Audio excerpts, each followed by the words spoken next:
वैदिक ज्योतिष के अनुसार राहु केतु को छाया ग्रह के रूप में विद्यमान किया गया है। मेरे आपने बहुत सारे पहले पिछले वीडियो देखे होंगे जिसमें मैंने आपको बताया था कि राहु केतु ने 30 अक्टूबर 2023 को दोपहर के 1:33 के आसपास अपना राशि परिवर्तन किया था। उस वीडियो में मैंने मेष से लेकर के मीन राशि तक के सभी जातकों के लिए लगन के अनुसार, राशि के अनुसार और नक्षत्र सिद्धांत के अनुसार बताया था कि राहु ने जो नक्षत्र परिवर्तन किया है, जो मेष से लेकर मेष राशि से अभी जो है मीन राशि में चले गए हैं और मीन राशि के वह रेवती नक्षत्र में इस वक्त विचरण कर रहे हैं। तो मैंने राहु और साथ में केतु का राशियों के अनुसार क्या फल मिलेगा ये तो आपको जानकारी दे दी थी, लेकिन नक्षत्र सिद्धांत के अनुसार अब आपको क्या फल मिलेगा उस चीज़ की जानकारी जो है मैं इस वीडियो में आपको देने वाली हूँ। राहु केतु के अनुसार अगर ये जो उन्होंने राशि परिवर्तन किया है इसके अनुसार अगर आप देखेंगे तो सभी राशियों को, चाहे वो मेष राशि हो या मीन राशि हो, उन सबको यह एक जैसा फल नहीं मिलने वाला है, क्योंकि नक्षत्र सिद्धांत के अनुसार एक ही राशि में 3 नक्षत्र होने के कारण मेष राशि के अलग अलग जातकों को नक्षत्र सिद्धांत के अनुसार उनके फल में बदलाव आ जाता है। राहु केतु वैसे तो देखा जाए मुख्यतः ये छाया ग्रह ही है और इनको छाया ग्रह के रूप में ही मान्यता दी गई है। राहु केतु की वैसे तो अपनी कोई राशि नहीं होती है, लेकिन फिर भी राहु को जो है शनि के अनुसार फल देने वाला और केतु को मंगल के अनुसार फल देने वाला कहा जाता है।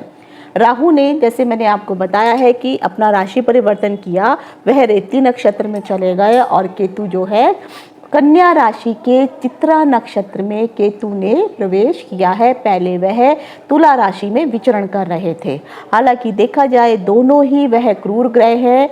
राहु जिस प्रकार व्यक्ति के मन और बुद्धि को भ्रमित कर देता है, राहु के प्रभाव के कारण मनुष्यों को जो है एक रहस्य में ही और अप्रत्याशित रूप में शुभ या अशुभ परिणाम देखने को मिलते हैं। राहु व्यक्ति के जीवन में सुखद और दुखद दोनों प्रकार की घटनाओं को देने में सक्षम होता है। उसी प्रकार से अगर आप केतु को देखेंगे तो केतु भी ज्योतिष शास्त्र के अनुसार जो है केतु को जो है सिर का हिस्सा माना जाता है। कुछ लोग जो है केतु को धड़ मानते हैं, लेकिन वह गलत है। राहु केतुओं को अगर आप देखेंगे तो इनका निवास स्थान जो पर्वत की शिखर की जो चोटियां जो टॉप का होता है वहाँ पर रहने वाला, वन में विचरण करने वाला बताया गया है। इनकी आयु 100 वर्ष के आसपास और इनका जो कोण होता है वह नेतृत्व कोण बताया गया है। इनकी जाति चांडाल होती है। केतु का रत्न नीलमणि या फिर लहसुनिया होता है। केतु ग्रह भी राहु की तरह ही एक प्रकार से छाया ग्रह है और केतु जिस भी राशि में, जिस भी भाव में और जिस भी ग्रह के साथ बैठता है उसी के अनुसार वह अपना शुभ या अशुभ फल प्रदान करने लगता है। अगर आप देखेंगे तो केतु के बारे में वैसे तो बहुत सारी बातें हैं जो बताई गई हैं कि केतु जो है मोक्ष का कारण होता है। केतु के कारण जो है मैं कुछ आगे कार्य तत्व भी आपको बताऊंगी, तो इससे आपको समझ में आएगा कि जो कार्य तत्व मैं बता रही हूँ, अगर इस प्रकार की परेशानियाँ आपको हो रही हैं या इस प्रकार की सुविधा भी आपको मिल रही है तो आप सोच सकते हैं कि कुंडली में केतु आपकी कुंडली में किस जगह पर या किस भाव में, किस राशि के साथ बैठा हुआ है। केतु बेशक एक अशुभ ग्रह माना जाता है, ये जरूरी नहीं है कि हमेशा ही यह आपको अशुभ परिणाम दे, यह कभी कभी शुभ परिणाम भी देने वाला होता है। क्योंकि केतु ग्रह को वैदिक ज्योतिष के अनुसार अगर आप देखेंगे तो यही नवग्रहों में एक ऐसा ग्रह है जो केवल मोक्ष प्रदान कर सकता है। केतु जो है वैराग्य का कारक है, अध्यात्म का कारक है, तांत्रिक विद्या का कारक भी केतु को माना जाता है। राहु और केतु अगर कुंडली में सही जगह पर नहीं हो तो यह बहुत दुख भी देते हैं। इनके कारण आपकी कुंडली में कालसर्प दोष का भी निर्माण होता है। और केतु की जो दिशा या कोण बताया गया है वह वायव्य कोण बताया गया है। तो आज के इस वीडियो में मैं आपको बताने वाली हूँ कि केतु ने जो अपना राशि परिवर्तन किया है नक्षत्र सिद्धांत के अनुसार वह अभी कन्या राशि के चित्रा नक्षत्र में विचरण कर रहे हैं और अगले 7 से 8 महीने आपको ये कैसा फल देने वाले हैं उसी चीज़ की जानकारी लेकर के मैं डिम्पल शांडिल्य ज्योतिष सतह ज्ञान सागर के माध्यम से अपने सभी नए और पुराने दर्शकों का हार्दिक अभिनंदन करती हूँ। नमस्कार। तेरे जाप के बिना चले ये सांस किस तरह, मेरा कर्म तू ही जाने क्या बुरा है क्या भला, तेरे रास्ते पे मैं तो आंख मूंद के चला, तेरे नाम की जोत ने सारा हर लिया तमस मेरा। नमो नमो शंकरा भोलेनाथ शंकरा जय त्रिलोकनाथ शंभो हे शिवाय। ज्योतिष में श्रद्धा, आस्था और विश्वास रखने वाले सभी दर्शकों का मेरे इस YouTube चैनल ज्योतिष सतह ज्ञान सागर में आप सबका हार्दिक स्वागत है। लोगों ने राहु का परिवर्तन जो मेष से कन्या राशि तक के वालों में मैंने बताया हुआ है, जिसमें राहु और केतु दोनों के बारे में राशि अनुसार बताया है, उसका लिंक मैं डिस्क्रिप्शन बॉक्स में दे दूंगी। तो पहले आप वो राशिफल जरूर सुनिए, फिर नक्षत्र के सिद्धांत से आप उसको मैच करिए। अगर राशि भी शुभ है, लगन के अनुसार भी शुभ है और नक्षत्र के अनुसार भी शुभ है तो आपको कम से कम 150% इसका शुभ प्रभाव मिलने वाला है। लगन के अनुसार देखेंगे तो 20%, राशि के अनुसार 80% और नक्षत्र सिद्धांत के अनुसार 50% का प्रभाव आपको पड़ेगा। और अगर इसमें से किसी एक का फल भी खराब आता है तो उसमें से उतने % आप माइनस कर दीजिए तो उसका शुभ या अशुभ फल आपको उतने ही प्रतिशत मिलने वाला है। लेकिन साथ ही साथ आपको अपनी कुंडली के ग्रहों को भी चेक करना होगा। देखा जाए तो राहु के बारे में मैंने अभी तो बहुत सारी जानकारी आपको दे दी है, लेकिन यहाँ पे मैं केतु के बारे में ही पूर्ण रूप से बताने वाली हूँ। केतु एक अग्नि कारक तत्व का प्रतिनिधित्व कारक ग्रह होता है। केतु के कारण जो है व्यक्ति का जो स्वभाव है वह कठोर हो जाता है। अगर केतु लग्न और अशुभ राशि के साथ बैठा है तो व्यक्ति बहुत ही जल्दी कठोर हो जाता है, बहुत जल्दी उसकी अग्नि के समान जो है उसका गुस्सा जो है प्रज्वलित हो जाता है। लेकिन वहीं पर अगर वो शुभ भाव में बैठा हुआ है तो यहाँ पर लगन में बैठा हुआ केतु व्यक्ति को साधु के समान भी बना देता है। ऐसे व्यक्ति अध्यात्म की ओर जो है चले जाते हैं, उनको दीन दुनिया के सुख और दुख से कोई भी मतलब नहीं होता है। ऐसे जातक संसारिक जीवन से एक तरफ से नाता ही तोड़ लेते हैं। यदि जातक के कुंडली में केतु तीसरे यानी जो तीसरा भाव है, 5वां भाव है, 6ठा भाव है, 9वां भाव है, 10वां भाव है और एकादश भाव में बैठे हुआ जो केतु होता है, ये हमेशा जातक को शुभ फल प्रदान करता है। और अगर जातक की कुंडली में गुरु के साथ अगर राहु आकर के बैठ जाता है तो ऐसा जातक जो है राजा के समान जिंदगी व्यतीत करने वाला होता है। लेकिन अगर यहीं पर केतु मंगल के साथ आ जाता है तो इससे अंगारक योग का निर्माण होता है। तो इस प्रकार के जो जातक होते हैं यह बहुत जल्दी क्रोधित होने वाला और बहुत जल्दी जो है साहस वाले काम करने के लिए उतारू हो जाते हैं। लेकिन उसी प्रकार से अगर कुंडली में केतु शुभ दृष्टि जगह पर नहीं बैठा है, शुभ राशि के साथ नहीं बैठा है तो यहाँ पर आपके साथ एक्सीडेंट होना, आपका की सर्जरी होना, ऑपरेशन होना, शरीर में कई प्रकार के जो है कष्ट होना, कोढ़ हो जाना, फोड़े फुंसियाँ होना, कीड़े हो जाना, ये आपने कई लोगों को देखा होगा उनके शरीर में कीड़े तक पड़ जाते हैं। तो ये सब चीज़ें जो है केतु के कारण ही होती हैं। अगर केतु खराब होता है ऐसे लोग बहुत जल्दी जो है आवेश में आ जाते हैं। ये कोई भी काम करना चाहते हैं उनको उस कार्य में सिद्धि ही प्राप्त नहीं हो पाती, सफलता ही नहीं मिल पाती है और हर काम में सफलता प्राप्त करने के लिए इनको दुगनी तिगनी मेहनत करनी पड़ती है, जिसके कारण जो है कई बार ऐसे लोग हताश होकर के उस काम को करना भी छोड़ देते हैं। इनके करे हुए काम में अचानक ही इस प्रकार से बाधाएं आने लगती हैं, जिसके कारण केतु के कारण ये जो जातक है हमेशा हमेशा परेशान होने लगता है। लेकिन अगर आप केतु से परेशान हैं तो उससे संबंधित कुछ उपाय मैं आगे आपको बताऊंगी। इन उपायों को अगर आप करेंगे तो इससे आपको सफलता अवश्य प्राप्त होगी और केतु का के कारण जो दुख आपको मिल रहे हैं उसमें भी कमी आएगी। लेकिन कोशिश ये कीजिए कि आप कॉमन उपायों में ना जा करके अपनी कुंडली के ग्रहों के अनुसार किस भाव में, किस नक्षत्र में, किस राशि में, किस ग्रह के साथ केतु बैठा है, उसके अनुसार अगर प्रॉपर रूप से अगर आप जो है उपाय करेंगे तो उसका फल जल्दी ही आपको प्राप्त होगा। वैसे तो देखा जाए तो केतु को जो है, केतु का जो की एक जड़ी बूटी होती है जिसको अश्वगंधा कहा जाता है। केतु का रंग भूरा बताया गया है और जो मिट्टी के पात्र होते हैं, रंग बिरंगा कटा हुआ जो वस्त्र होता है या फटा हुआ जो वस्त्र होता है, इसमें केतु का वास माना जाता है। जो भी छोटे छोटे वृक्ष होते हैं उसमें केतु का वास होता है। केतु की दृष्टि लाल, क्रूर, इसकी वाणी उग्र बताई गई है। ऐसे लोग जो हैं पतित होते हैं। धुएं के समान रंग वाला, दुबला पतला इंसान, दुष्ट प्रवृत्ति वाला, नित्य धूम्रपान करने वाला जो भी जातक होता है, ऐसा केतु का रूप बताया गया है। तो केतु, जिन लोगों में आपको इस प्रकार के गुण अगर दिखाई देते हैं तो आप समझ सकते हैं कि ये लोग केतु से प्रभावित हैं। आपके शरीर में चर्म रोग हो जाना, यानी जिनको कई लोगों को जो है एलर्जी बहुत जल्दी हो जाती है, कुछ लोगों को कुष्ठ रोग हो जाता है, कांटे, भूख, फोड़े, फिंसी, हृदय से संबंधित रोग, बुद्धि भ्रष्ट होना, पत्नी और पुत्र के कारण व्यक्ति को दुख प्राप्त होना, ब्राह्मण क्षत्रियों का विरोध करने वाला, शत्रुओं से और प्रेत बाधा से शरीर में कोई ना कोई प्रॉब्लम उसको लगी रहती है, फोड़े फुंसी हो जाना, चेचक हो जाना। पहले के समय में लोगों को चेचक बहुत होती थी, खुजली, नीच जाति के लोग, कपट, ये सब चीज़ें अगर केतु आपकी कुंडली में सही नहीं है तो इन सब का प्रभाव आपके ऊपर अवश्य पड़ेगा।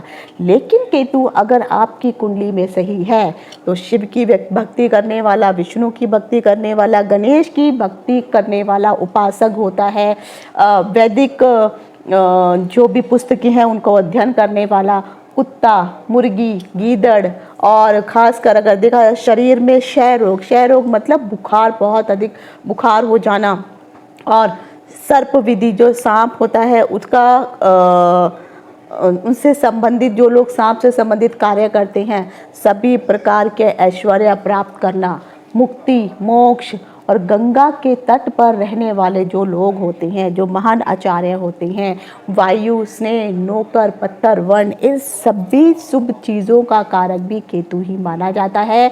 और जिसके कारण जो है अगर केतु कुंडली में सही है तो आपके अंदर इस प्रकार के गुण होंगे, आप शास्त्रों को ज्ञाता होंगे, ब्रह्म ज्ञान की आपको हो जाएगा। और जिनका केतु सही नहीं है उनको आँखों से संबंधित रोग होंगे। जो कटा हुआ पशु का जो सिर होता है वो केतु कहलाता है। ज्ञानी लोग केतु से संबंधित होते हैं और सब प्रकार के सुखों का उपभोग करने वाले केतु के प्रभावित लोग होते हैं। अगर आप उसी अनुसार राहु के बारे में अगर आप देखेंगे तो राहु जो है वो दादा को इंगित करता है, यानी आपकी कुंडली में राहु कैसा है तो उसके कारण आप अपने दादा के बारे में जान सकते हैं। और केतु कैसा है उसके कारण आप अपने कुंडली के केतु कहाँ पर विराजमान है उसके हिसाब से आप अपने नाना के बारे में जानकारी प्राप्त कर सकते हैं। तो ये तो मैंने अभी आपको बताए हैं केतु से संबंधित सभी प्रकार के कार्य तत्व। हालांकि बहुत सारे कार्य तत्व हैं लेकिन मैंने गिने चुने आपको बताए हैं। अगर इन हिसाब से अगर आपको कुछ फल मिल रहे हैं, अगर आपका नेचर ऐसा है तो आप समझ सकते हैं कि आपकी कुंडली में केतु शुभ है, बैठा हुआ है। जैसे मैंने कहा है कि केतु ने भी अपना राशि परिवर्तन, पहले वे तुला राशि में थे तो 30 अक्टूबर को उन्होंने अपना राशि परिवर्तन कन्या राशि में कर लिया है। इस समय वह कन्या राशि के चित्रा नक्षत्र में प्रवेश कर रहे हैं। तो आखिर इन सभी जातकों को, 27 नक्षत्र के जातकों को और मेष से लेकर मीन राशि पर्यंत सभी जातकों को आखिर नक्षत्र सिद्धांत के अनुसार क्या फिल्म मिलने वाला है, अब मैं उसके बारे में आपको बता रही हूँ। जैसे मैंने यहाँ पे लगन में केतु को रखा है जो भी कन्या राशि के चित्रा नक्षत्र में विराजमान है। चित्रा नक्षत्र देखा जाए तो यह मंगल का नक्षत्र होता है और यहाँ पर अभी वह विराजमान है। जिन भी लोगों का जन्म मंगल के नक्षत्र मृगशिरा, चित्रा और धनिष्ठा में हुआ है, क्योंकि जैसे मैंने आपको कहा है कि केतु जो है एक्सीडेंट का कारक है, क्रोध का कारक है, शरीर में चोट लगने का कारक है, शरीर में कई प्रकार के जो है जिन लोगों को सर्जरी वगैरह होती है, इन सब चीज़ों का कारक केतु ही है। तो अगर इस समय जो इन भी लोगों का मंगल के नक्षत्र में जन्म हुआ है, इन लोगों को अगले 7 से 8 महीने अपने शरीर की रक्षा करनी होगी। अगर कुंडली में केतु सही नहीं पर बैठा है और ये जो उनका अभी परिवर्तन भी हुआ है गोचर के अनुसार भी अगर आपको शुभ फल नहीं मिल रहा है, तो आपको बहुत अधिक सतर्क होकर के रहना है। शरीर में चोट लगने से अपने आप को बचाना है। अगर आपके फोड़े फुंसियाँ हो जाती हैं, पेट में कुछ खराबियाँ हो जाती हैं और ख़ासकर सिर के हिस्से में अगर कुछ इशू हो जाता है तो भयंकर रोग आपको हो सकता है। तो आप लोगों को अगले 7 से 8 महीने में सिर्फ अपनी शरीर की रक्षा करना ही सबसे अधिक अनिवार्य कार्य है। सड़क क्रॉस करेंगे, ड्राइविंग करेंगे, खान पान जो भी आप खाएंगे, इन सब को आपको देख समझ करके ही इन सब का विचार करके ही उन सब का उपयोग करना होगा। जिन भी लोगों का जन्म राहु के नक्षत्र आद्रा, स्वाति और शतभिषा में हुआ है, उन लोगों के लिए केतु का ये जो परिवर्तन है अत्यधिक शुभकारी है, यानी कह सकते हैं कि बहुत ही अधिक लाभकारी है। तो अगर राशि के अनुसार भी शुभ है और नक्षत्र के अनुसार जो मैं बता रही हूँ कि जो भी लोग राहु से संबंधित कार्य कर रहे हैं, हम यहाँ पे राहु से संबंधित कार्य का अर्थ होता है कि जैसे अगर आप बाहर जाने के लिए कोशिश कर रहे हैं, आपको सफलता प्रदान होगी। अगर आप जो है कोई विदेशी भाषा सीखनी है, कोई विदेशी कंपनी में अप्लाई करना चाहते हैं, शेयर मार्केट इत्यादि में अगर आप काम कर रहे हैं, अगर आप जो है कुंडली में राहु अगर ठीक बैठा है, तो अगर आप लॉटरी इत्यादि भी खरीदेंगे तब भी आपके लिए ये समय बहुत लाभकारी रहने वाला है। राहु यहाँ पर बैठा हुआ आप लोगों के लिए, जिन लोगों का जन्म आद्रा, स्वाति और शतभिषा में हुआ है, ये गोल्डन जुबली टाइम आपके लिए है। यहाँ पर केतु जो है, जो मंगल के नक्षत्र में बैठा हुआ है, आपके लिए बहुत लाभकारी समय लेकर के आया है और इस टाइम को आप अच्छे से यूटिलाइज कीजिए। जिन भी लोगों का जन्म बृहस्पति के नक्षत्र में हुआ है, अर्थात पुनर्वसु, विशाखा और पूर्व भाद्रपद, इन लोगों के लिए भी मैं कहूँगी कि आपका लिए भी ये है एक गोल्डन जुबली, गोल्डन अपॉर्चुनिटी आप कह सकते हैं, क्योंकि यहाँ पर बैठा हुआ केतु जो है आपके लिए भी मित्रवत यहाँ पर बैठा हुआ है। तो आपके लिए भी बहुत ही अच्छा समय है। आपके दोनों हाथों में लड्डू आप कह सकते हो। अगर आप किसी परीक्षा, प्रतियोगिता परीक्षा में अप्लाई कर रहे हैं, आपको सफलता प्राप्त होगी। अगर आप किसी अध्यात्म संस्था से जुड़े हुए हैं, आपको सफलता प्राप्त होगी। अगर आप शिक्षक हैं या प्रोफेसर हैं, किसी को शिक्षा का ज्ञान प्रदान कर रहे हैं, इन लोगों के लिए भी ये समय बहुत शुभ रहने वाला है। और जो लोग चमड़े का व्यापार कर रहे हैं, जो लोग पुस्तकों का व्यापार कर रहे हैं, इन लोगों के लिए भी यह समय बहुत ही अच्छा रहने वाला है। तो जिन भी लोगों का जन्म, और जो लोग जो हैं पेड़ पौधे पत्तियों से जुड़े हुए कार्य, यानी जो लोग साइंटिस्ट हैं और पर्यावरण से संबंधित अगर आप लोग कुछ कार्य कर रहे हैं, तो ये आपके लिए बहुत ही सुंदर समय है। इसको आप यूटिलाइज कीजिए। और इससे संबंधित अगर आप कोई काम कर रहे हैं और आप आगे जो है इसको बढ़ाना चाहते हैं, तो इसमें जरूर आपको सफलता प्राप्त होने वाली है। अब जिन लोगों का जन्म शनि के नक्षत्र यानी पुष्य नक्षत्र, अनुराधा नक्षत्र और उत्तर भाद्रपद नक्षत्र में जिन भी लोगों का जन्म हुआ है, उन लोगों के लिए केतु का ये जो राशि परिवर्तन है, वो आप राशि के अनुसार उसमें सुन लीजिए। मैं वीडियो में डिस्क्रिप्शन बॉक्स में दे दूंगी। लेकिन नक्षत्र सिद्धांत के अनुसार अगर देखा जाए तो आपके लिए ये समय बिल्कुल भी शुभ नहीं है। यहाँ पर आपको जो है नक्षत्र सिद्धांत के अनुसार ये समय आपके लिए मृत्यु तुल्य रहने वाला है। तो इसलिए मैंने कहा है, एक तो आपको जो है शनि से संबंधित जो भी लोग हैं जो जुड़े हुए हैं, उनके साथ आपको लड़ाई झगड़ा नहीं करना है, किसी प्रकार की परेशानी उनको नहीं करनी है, उनके साथ किसी प्रकार की कोई बेईमानी इत्यादि मत करिए, नहीं तो आगे चल के आपको परेशानियों का सामना करना पड़ेगा। और यही लोग जो भी निम्न जाति के लोग हैं, इन लोगों से थोड़ा आपको बच के रहने की ज़रूरत है, नहीं तो ये लोग ही कल को आपको मृत्यु तुल्य कष्ट भी पहुंचाने वाले हैं। और जो भी आप कार्य करने वाले हैं, और अगर आप शनि से संबंधित अगर कुछ कार्य कर रहे हैं, चाहे आप लोहे का कार्य कर रहे हैं, चाहे आप बिल्डिंग बनाने का काम कर रहे हैं, चाहे आप जो नोकीली चीज़ें होती हैं, जो लोहे से बनती हैं, उस प्रकार का भी अगर कोई आप काम कर रहे हैं तो इस काम को करते वक्त भी आपको बहुत ही अधिक सावधानी बरतने की ज़रूरत है।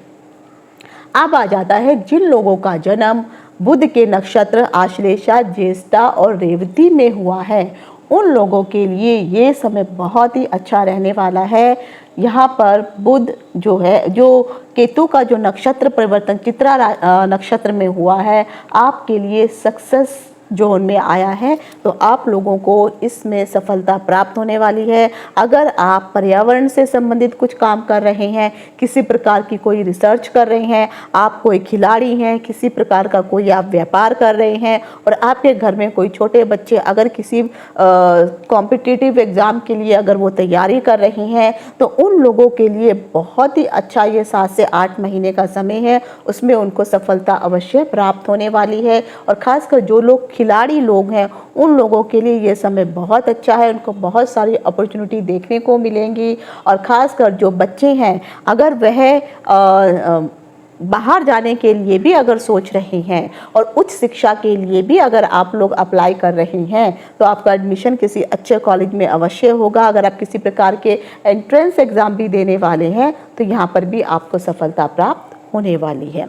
अब आ जाता है कि जिन लोगों का नक्षत्र केतु के नक्षत्र जैसे अश्वनी, मघा, मूल में हुआ है, इन लोगों के लिए भी केतु का ये जो राशि परिवर्तन चित्रा नक्षत्र में हुआ है और कन्या राशि में चित्रा नक्षत्र में हुआ है, उन लोगों के लिए केतु के नक्षत्र में उत्पन्न हुए लोगों के लिए यह समय भी बहुत कठिनाई वाला है, यानी ये शत्रुओं से भरा हुआ है। आपके लिए ये प्रत्यारी जोन में आ रहा है, यानी बहुत डेंजर है, एनिमी जोन इसको आप कह सकते हैं। तो यानी आप किसी भी प्रकार से जो भी केतु से संबंधित कार्य है और उनसे संबंधित अगर आप किसी प्रकार का कोई काम कर रहे हैं, तो आपको आगे 7 से 8 महीने बहुत ही संभल कर रहने की ज़रूरत है। क्योंकि जो लोग जो हैं, जैसे मैंने कहा कि अभी जो है जो लोग बिल्डिंग मटेरियल इत्यादि का काम कर रहे हैं, जो लोग भूमि से संबंधित कोई काम कर रहे हैं, अगर आपके ज़मीन से संबंधित कोई कोर्ट कचहरी का केस इत्यादि चल रहा है, अगर आपके बॉडी में कोई सर्जरी होने वाली है, तो मैं तो यही कहूँगी कि ये जो 7 से 8 महीने का जो टाइम है, इस टाइम पे अगर आप सर्जरी ना करवाएं तो बहुत अच्छा होगा। लेकिन अगर सर्जरी करवाना बहुत ही ज़्यादा इमरजेंसी है, अर्जेंट है, तो ज़रूर आप किसी भी ज्योतिषी को, जो अच्छे ज्योतिषी हैं, उनको अपनी कुंडली ज़रूर दिखाइए, ताकि वह बता सकें कि आपके लिए ये जो सर्जरी है ये सही रहने वाली है या नहीं तो आपके लिए ये समय बहुत मुश्किलों का हो जाएगा। और जो आप सर्जरी भी करवाएंगे उसमें भी किसी प्रकार की आपको सफलता प्राप्त नहीं होगी, उल्टा मुसीबतों का सामना आपको करना पड़ सकता है। अब आ जाता है कि जिन लोगों का जन्म शुक्र के नक्षत्र में अर्थात भरणी, पूर्वा फाल्गुनी और पूर्वाषाढ़ा के नक्षत्र में हुआ है, इन लोगों के लिए जो समय है वो बहुत ही अच्छा रहने वाला है। ये आपके लिए कल्याणकारी समय है। तो इस समय में जो भी लोग मीडिया लाइन से जुड़े हुए हैं, जो लोग IT प्रोफेशनल हैं, जो लोग फैशन डिज़ाइनिंग में हैं, जो लोग कॉस्मेटिक में हैं और डांस इत्यादि नृत्य में से जुड़े हुए हैं, जो भी शुक्र से संबंधित आप काम कर रहे हैं या आपका व्यापार भी उसी से ही संबंधित है, तो आप लोगों के लिए भी ये समय बहुत ही कल्याण भरा रहने वाला है, कल्याणकारी समय है। अगर आप अपने बिजनेस को एक्सपेंड करना चाहते हैं, ये टाइम बहुत अच्छा है, आप अप्लाई कर सकते हैं। किसी के साथ अगर समझौता करना चाहते हैं, व्यापार को आगे बढ़ाने के लिए कोलैबोरेट करना चाहते हैं, तब भी ये समय आपके लिए बहुत अच्छा है। और जिन लोगों को जो मीडिया लाइन से जुड़े हुए थे, अभी तक उनको जो सफलता प्राप्त नहीं हो पा रही थी या उनको कोई काम नहीं मिल पा रहा था, उन लोगों के लिए भी ये समय बहुत ही अच्छा जाने वाला है। तो शुक्र के नक्षत्र वालों के लिए भी अगले 7 से 8 महीने बहुत ही अच्छे रहने वाले हैं। अब आ जाता है जिन भी लोगों का जन्म सूर्य के नक्षत्र में हुआ है। सूर्य के 3 नक्षत्र कृत्तिका, उत्तरा फाल्गुनी और उत्तराषाढ़ा होते हैं। इन लोगों के लिए केतु का ये जो परिवर्तन हो रहा है ये बिल्कुल भी शुभ नहीं है। तो इन लोगों के लिए मैं ज़रूर कहूँगी कि आपके लिए ये समय विपत्तियों से भरा रहने वाला है, परेशानियों से भरा रहने वाला है। तो अगर आप सरकार से संबंधित कोई भी काम कर रहे हैं या सरकारी नौकरी भी कर रहे हैं तो आप लोगों को सरकार के विरुद्ध किसी भी प्रकार का कोई काम नहीं करना है। जिन लोगों ने भी अभी अगर आवेदन अप्लाई कर रखा है, जो इलेक्शन वगैरह लड़ने वाले हैं, अगर उनकी कुंडली में सूर्य की पोजीशन ठीक नहीं है, शनि की पोजीशन ठीक नहीं है, गोचर का ये परिवर्तन भी ठीक नहीं है, तो उन लोगों को इलेक्शन में भी सफलता प्राप्त नहीं होने वाली है। और ख़ासकर अगर आपने कोई सरकारी टेंडर के लिए अप्लाई कर रखा है या किसी को आप घूस इत्यादि देते हैं, ब्राइब देते हैं, तो आपके लिए ये समस्या बहुत बड़ी बन सकती है और आपको कारावास का दर्शन भी हो सकते हैं। इस समय किया गया कोई भी सरकार से विरुद्ध जो भी कार्य होगा, आपको अपने पिता की जो है केयर करनी होगी, आपको अपने शरीर की केयर करनी होगी, आपको अपने दिल से संबंधित कोई भी अगर आपको कोई रोग चल रहा है तो आपको उसकी भी केयर करनी होगी। कुछ भी परेशानी होती है तो इमीडिएटली आप हॉस्पिटल में ज़रूर जाइए, उस चीज़ को से संबंधित उसके जो भी आप ट्रीटमेंट कर सकते हैं उसको ज़रूर करिए। और अपने पिता के साथ आपकी कोई अनबन अगर चल रही है तो उसको समाप्त करने की कोशिश करिए। सरकार से और सरकार से संबंधित जो भी लोग जुड़े हुए हैं, जो सरकारी गवर्नमेंट एम्प्लॉय हैं, चाहे वो वॉचमैन ही क्यों ना हो या वो चपड़ासी ही क्यों ना हो, उनके साथ भी आपको किसी प्रकार का कोई भी जो है कला कलेश, लड़ाई झगड़ा, आर्ग्यूमेंट नहीं करना है, नहीं तो ये तिल का ताड़ बन जाएगा। अब आ जाता है कि जिन भी लोगों का जन्म चंद्रमा के नक्षत्र रोहिणी, हस्त और श्रवणा में हुआ है, उन लोगों के लिए जो केतु का ये राशि परिवर्तन कन्या राशि के जो चित्रा नक्षत्र में हुआ है, आपके लिए ये समय बहुत ही शुभ रहने वाला है। ये 7 से 8 महीने आपके लिए धनदायक हैं, यानी संपत्ति तारा में आपका ये पड़ रहा है। और संपत्ति तारा में जब भी नक्षत्र सिद्धांत के अनुसार आता है तो यहाँ पर आपको धन अवश्य मिलता है। अब धन को प्राप्त करने के कारण कुछ भी हो सकते हैं। अगर आप बाहर विदेश जाने की सोच रहे हैं, आपको विदेश यात्रा के लिए अगर आपने अप्लाई किया है, वीज़ा अभी तक नहीं मिल रहा था, अब आपको वीज़ा भी मिल जाएगा। हाँ, आपको अपनी कुंडली के ग्रह अवश्य चेक करने होंगे क्योंकि गोचर के अनुसार यहाँ पे आपको फल मिल रहा है। अगर आपकी कुंडली में राहु केतु या केतु सही जगह पर नहीं है तो प्रभाव इसके फल में दिखाई दे सकता है। तो अगर आप जो है किसी भी प्रकार के सफ़ेद वस्तुओं से संबंधित जल का व्यवसाय अगर आप कर रहे हैं, जैसे पानी की बोतल पैकेजिंग होता है, उसका अगर व्यवसाय कर रहे हैं, आपको उससे अच्छा धन प्राप्त होने वाला है। अगर आप दूध, दही इत्यादि चीज़ों का जो है व्यवसाय कर रहे हैं, इसमें सफलता प्राप्त होगी। जो भी लोग स्त्रियों से जुड़े हुए जो भी प्रसाधन होते हैं उससे संबंधित काम कर रहे हैं, लेखनी का कोई काम कर रहे हैं, कवि इत्यादि हैं, लेखक इत्यादि हैं, तो इन लोगों के लिए ये जो 7 से 8 महीने हैं बहुत ही सुंदर और अच्छे धन प्रदायक समय ये आपके लिए कह सकते हैं। तो इस समय को जितना अच्छे से अगर आप यूटिलाइज कर सकते हैं, आपको बहुत ही शुभ फल प्राप्त होने वाला है। अब आ जाता है केतु से संबंधित जिन लोगों की कुंडली में नक्षत्र सिद्धांत के अनुसार, राशि के अनुसार अगर आपको शुभ फल नहीं प्राप्त हो रहा है तो आपको केतु के उपाय अवश्य करने होंगे। तो केतु के लिए सबसे पहले या एक तो आप केतु के मंत्रों का जो बीज मंत्र होते हैं उनका आप मंत्र जाप कर सकते हैं, या फिर जो केतु के तांत्रिक मंत्र होते हैं उनका मंत्र का जाप कर सकते हैं। लेकिन याद रखिए, अगर आप मंत्रों का जाप कर रही हैं तो उसके लिए आपको एक विधि विधान फॉलो करना होता है, उसी के अनुसार आप उनके मंत्रों का जाप कीजिए। अगर आपकी कुंडली में राहु भी शुभ फल नहीं दे रहा है, केतु भी नहीं दे रहा है, या कुछ अन्य ग्रह भी ऐसे हैं जो फल शुभ नहीं दे रहे हैं, तो आप कोशिश कीजिए कि अगर आप नवग्रह का पाठ कर सकते हैं तो आपके लिए बहुत अच्छा है। तो कम से कम नवग्रह, क्योंकि 27 नक्षत्र होते हैं, तो आप 27 बार नवग्रह का पाठ जरूर, थोड़ा लंबा है ये 27 बार पढ़ना, लेकिन उससे आपको बहुत अच्छा फल प्राप्त होने वाला है। अभी जैसे केतु अगर आपकी कुंडली में सही नहीं है तो आपकी उसके अनुसार जो है आप उंगली में या तो नील मणि जिसको कहा जाता है वो आप पहन सकते हैं, या फिर लहसुनिया पहन सकते हैं, लेकिन ये भी देखना पड़ेगा कि कुंडली में वो आपके लिए फेवरेबल है या नहीं है। साथ ही साथ अगर आपने कोई कुत्ता पाला हुआ है तो उसको खाना खिलाइए, उसकी सेवा करिए। अगर आपके घर में कोई कुत्ता नहीं है तो बाहर में गली में जो भी आपको स्ट्रीट डॉग मिलते हैं उनकी सेवा करिए, उन्हें दूध इत्यादि अवश्य पिलाइए। या जो कुत्तों के जो बिस्किट होते हैं, अब ऐसा नहीं है कि आपको अपना ग्रह ठीक करने के लिए आप कोई भी बिस्किट लेके कुत्तों को खिला देंगे।